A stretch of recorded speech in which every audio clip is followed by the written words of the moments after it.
Siraj seat से हिमाचल के मुख्यमंत्री जयराम ठाकुर की जीत डिक्लेयर हो गई है। वो जीत गए हैं तो यहां पर थोड़ी राहत की खबर भी होगी। मैं पहले एक सुकेश से क्विक कमेंट ले लूं।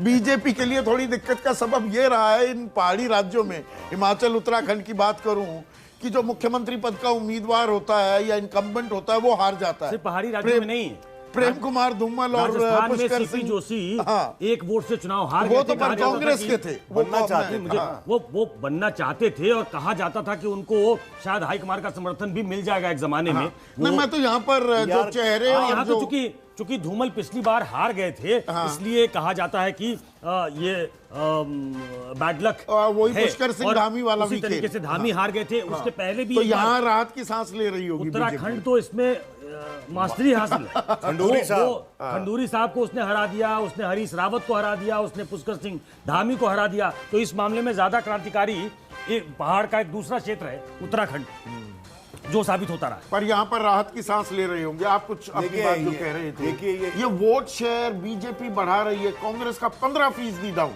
देखो, मैंने कहा ना कि बीजेपी ने असल में झाड़ू चलाया है गुजरात में। हाँ, ये केजरीवाल नहीं चला पाए, बीजेपी ने चला दिया झाड़ू, और मदद इनडायरेक्टली केजरीवाल की रही उनको।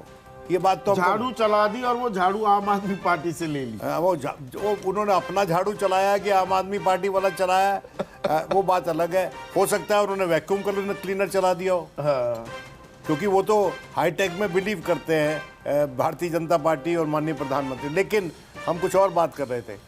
ये बड़े लोगों को हराने की प्रथा इस देश में बहुत जरूरी है।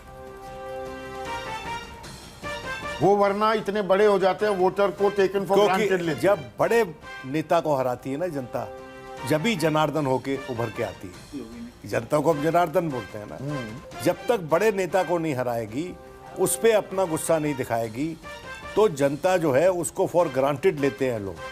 और ये हमने बहुत बार होते हुए देखा है। और कांग्रेस ने इसी का आज के दिन मुआवजा भुगत रही है कांग्रेस, कि उसने जनता को जनार्दन नहीं समझा।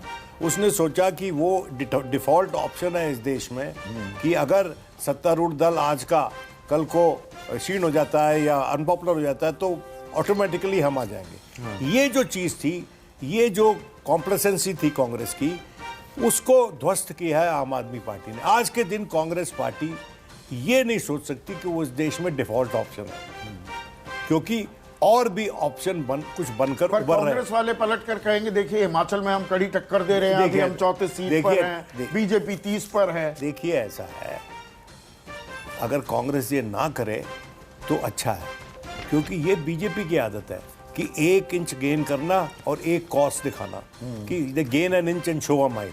ये बीजेपी करती है।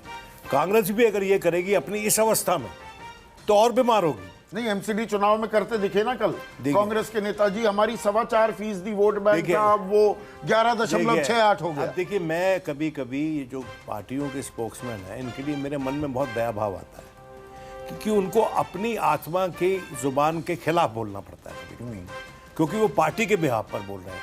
लेकिन अगर आप उनसे इंटीमेटली प्राइवेटली बात करेंगे तो आपको वो सच बताएंगे। तो हम स्पोक्समैन की बातों पे ना जाएं।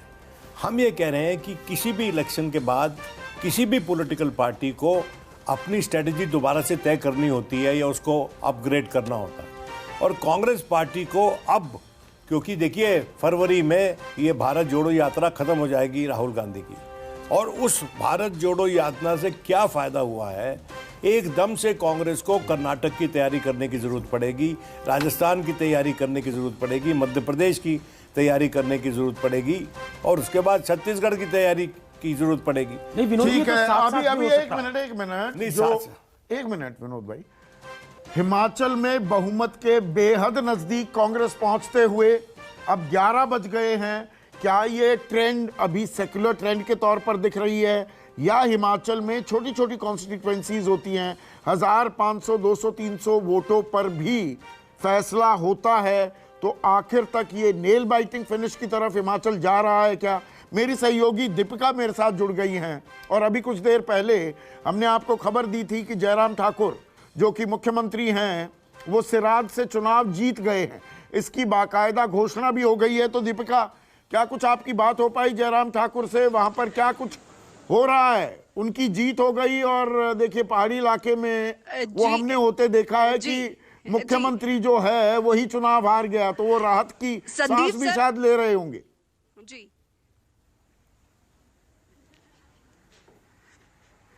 जी संदीप सर, मेरी जब उनसे बात हुई थी तो मेरा पहला सवाल ये था कि सोर्सेस कह रहे हैं कि सिराज से आप जीत का छक्का लगा रहे हैं। बड़े मार्जिन से उन्होंने जीत दर्ज की है, 20,000 से ज्यादा वोटों से उन्होंने जीत दर्ज की है, लेकिन लड़ाई जो है वो अभी भी बरकरार है। मुकाबला एक दिन टू नेक है, लेकिन अभी हमारी मौजूदगी ओक ओवर में ही है। यहाँ पर बड़े दिग्गज नेता के पहुंचने का सिलसिला लगातार जारी है। कुछ कार्यकर्ता है वो बुके लेकर भी पहुंच रहे हैं। कुल मिलाकर एक रणनीति तैयार की जा रही है। अभी तक स्थिति स्पष्ट नहीं है, और जैसे कि मैं पहले ही दिन से जब से मैं यहाँ पे पहुंची हूँ, दोनों ही पार्टी के दिग्गज नेता पूरी तरीके से जीत के लिए कॉन्फिडेंट है। लेकिन संदीप सर देखिए, हिमाचल की जनता जो है क्लियर मैंडेट देती है, लेकिन पहली बार ऐसा हुआ है कि एक पहेली सी बन गई है।